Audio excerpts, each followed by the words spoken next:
ఎందుకంటే ఇంత ధైర్యంగా నేను ఇంతమంది ముందు ఎందుకు చెప్తున్నానంటే,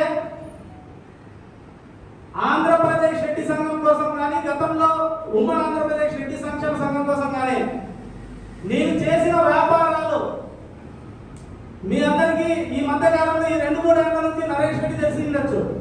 2-3 సంవత్సరాల ముందు బెంగళూరుకి వెళ్ళి కేఎస్ఆర్ ఎంటర్ప్రైజెస్ అంటే ఎన్ని బిల్డింగ్ సంస్థలకు, అశ్వమేధ constructions, MRKR constructions, SMR constructions, Aditi homes, ఇలాంటి ఎన్నో సంస్థలకు నేను బిల్డింగ్ మెటీరియల్ సప్లై చేసి లక్షలు సంపాదించా.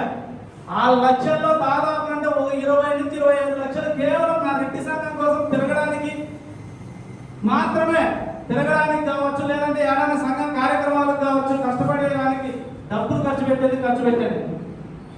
ఒకే రోజు పెట్టలేదు, దశాబ్ద కాలం నుంచి ఖర్చు పెట్టారు. ఒక్కసారి ఒక గుంటూరు కానీ, ఒక హైదరాబాద్ కానీ, లేదంటే ఒక విజయవాడ కానీ రావాలంటే ఒక వ్యక్తికి 5,000 ఖర్చు అవుతుంది.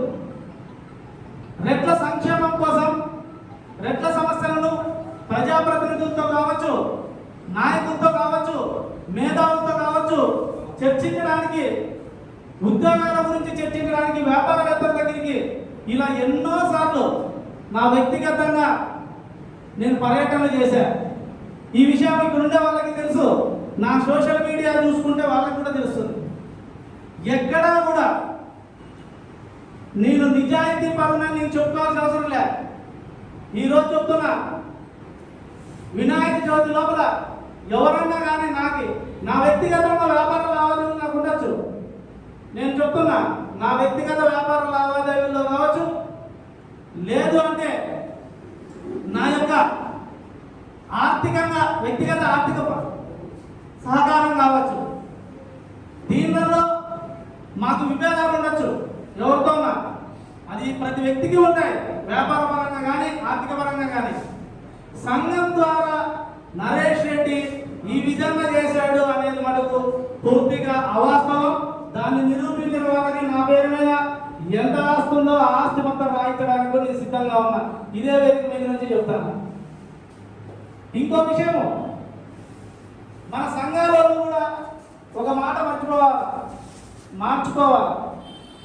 నరేష్ రెడ్డిని తింటారు, నరేష్ రెడ్డి గురించి అంటే అక్కడ ఒక నరేష్ రెడ్డి అని కాదు, ఒక సంఘానికి నాయకుడిగా ఉన్న వ్యక్తిని విమర్శిస్తున్నారు అంటే ఆ వ్యవస్థనంతా విమర్శిస్తున్నట్లే. ఆ వ్యవస్థను విమర్శిస్తున్నారంటే మనం ఆ వ్యవస్థలో ఏ పదవుల్లో ఉన్నా, ఏ హోదాలో ఉన్నా మనకు మనం విమర్శించుకున్నట్లే అనే విషయాన్ని కూడా మీరు అందరూ గుర్తు చేసుకోవాలి.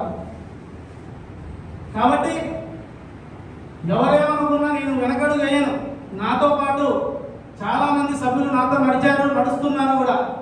వీళ్ళందరి సహకారంతో ఈ రోజున రెడ్డి కార్పొరేషన్ కావచ్చు, ఈడబ్ల్యూఎస్ రిజర్వేషన్లు కావచ్చు, అదేవిధంగా ఈబీసీ నేస్తం కావచ్చు, ఇలాంటివి రావడానికి మనం కూడా ఒక కారణమైనది.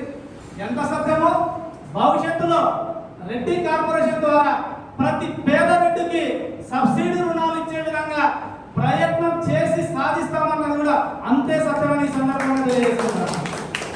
కాబట్టి మీరు కూడా ఏది నిజం ఏది అబద్ధమని నాతో మాట్లాడండి. ఏది కూడా దయచేసి నేను సభ్యులందరికీ చెప్తున్నా, ఏదన్నా ఉంటే సమస్య నాతో మాట్లాడండి. మీరు ఫోన్ల ద్వారా మాట్లాడుకోవడం, చర్చించుకోవడం, ఒకరు ఆ మాట ఒకరు ఈ మాట అని లాస్ట్కి మన సభ్యులు చాలామంది అన్న మీరు ఇంత కష్టపడుతున్నారు, మీ మీదే రాలేస్తున్నారు, మేమెందుకని ఈరోజు రాకపోవడానికి కూడా కారణం అదే. మీకు తెలుసో లేదో. కాబట్టి ఆ విధానాన్ని మనం అందరం మార్చుకొని పాజిటివ్గా వాస్తవంగా ముందుకు పోదాము. మన సంఘాన్ని ముందుకు నడిపించడానికి నాకు మరో అవకాశం ఇచ్చినారు మీరంతా కూడా. మీ అందరికీ నేను ధన్యవాదాలు. తప్పనిసరిగా వ్యవస్థాపక కమిటీ వారికి కూడా ప్రత్యేక కృతజ్ఞతలు తెలియజేసుకుంటూ మీ అందరి ఆశీస్సులతో మనం మంచి కార్యక్రమాలు చేస్తాము. ఇంకా సంఘాన్ని పై స్థాయికి తీసుకెళ్లే విధంగా కార్యక్రమాలు చేస్తాము. ఇంకో విషయం కూడా చెప్పాలా, మీరు పెద్ద ఆఫీసర్లతోనో, లేదంటే పెద్ద వ్యాపారవేత్తలతోనో, పెద్ద పారిశ్రామికవేత్తలతోనో నడిచే వాళ్ళకి భజన చేస్తూ పోయే సంఘం కాదు. మన ఆంధ్రప్రదేశ్ సంక్షేమం కోసం పోరాడే సంఘం అని ఈ సందర్భంగా తెలియజేస్తున్నాను. కాబట్టి మన సంఘాన్ని మనమే బలోపేతం చేసుకున్నాం. ఒకప్పుడు ఇదే గుంటూరులో కేవలం నలుగురితో ప్రారంభించాం. ఈ రోజున 40 మంది ఇక్కడ ఉన్నాం. వేరే చోట్ల మీటింగ్ పెడితే మనం పిలుపునిస్తే 400 కాదు 4000 మంది కూడా హాజరయ్యే పరిస్థితి ఈరోజు ఆంధ్రప్రదేశ్ రెడ్డి సంఘానికి ఉంది. ఆ పరిస్థితి ఉంది అంటే దానికి కారణం మనం చేస్తున్న కృషి. మీ అందరూ మాకు మద్దతు ఇస్తున్న పరిస్థితి. కాబట్టి మీ అందరి ఆశీస్సులు నాపై ఎల్లప్పుడూ ఉండాలా, మీ అందరి మద్దతు నాపై ఉండాలా.